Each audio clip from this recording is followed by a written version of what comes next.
Visit our website startupstories.in for more inspirational stories and updates from the startup world.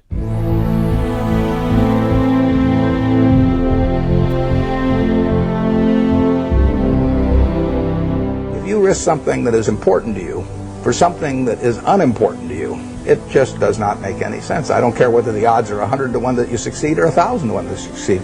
If you hand me a gun with 1,000 chambers, 1,000,000 chambers in it, and there's a bullet in one chamber, and you said, put it up your temple, how much do you want to be paid to pull it once?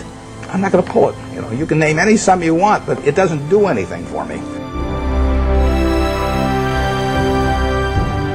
We'll always have problems. Ever since I got out of school, I used to sell stocks. They'd always give me 10 reasons why you shouldn't buy them, and you've heard them all throughout your life.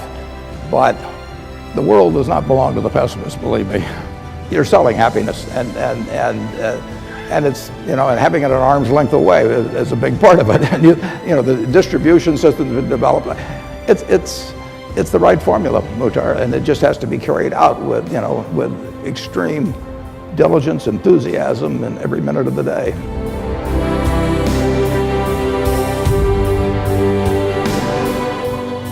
Picture Omaha in 1937. I was 7 years old, and no air conditioning, so the summers were hot and humid.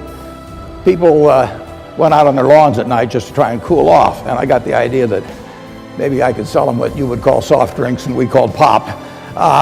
So I went around to a bunch of gas stations, and in those days every gas station had a cooler, and it had a little opener on the side and something to catch all the bottle caps. So I went around and collected all the bottle caps for weeks at these various gas stations. I collected 8,000 of them. And then I sorted them all out. And I saw that Coca-Cola overwhelmed everybody else. They were these little silver-like ones in those days. And my grandfather had a grocery store, so I went to my grandfather and I said, how about giving me a deal on Coke so I can sell it around the neighborhood? And he sold me at the rate of 6 bottles for $0.25, and I went around and sold them for $0.05 each, and I sold out every time. I had no inventory, I had no receivables, I had the best business I ever had.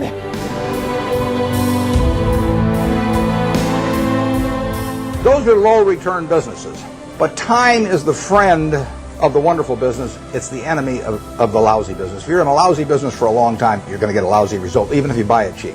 If you're in a wonderful business for a long time, even if you pay a little too much going in, you're going to get a wonderful result if you stay in a long time.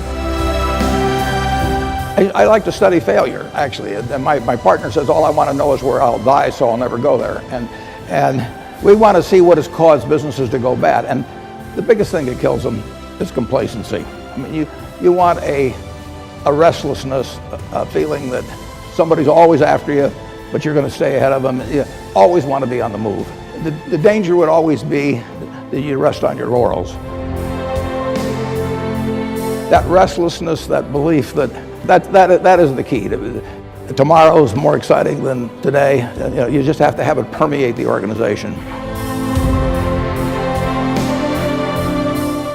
You really want your decision making to be by looking in the mirror and saying to yourself, I'm buying 100 shares of General Motors at 55 because. And it's your responsibility if you're buying it, and there's got to be a reason. And if you can't state the reason, you shouldn't buy it. If it's because somebody told you about it at a cocktail party, not good enough.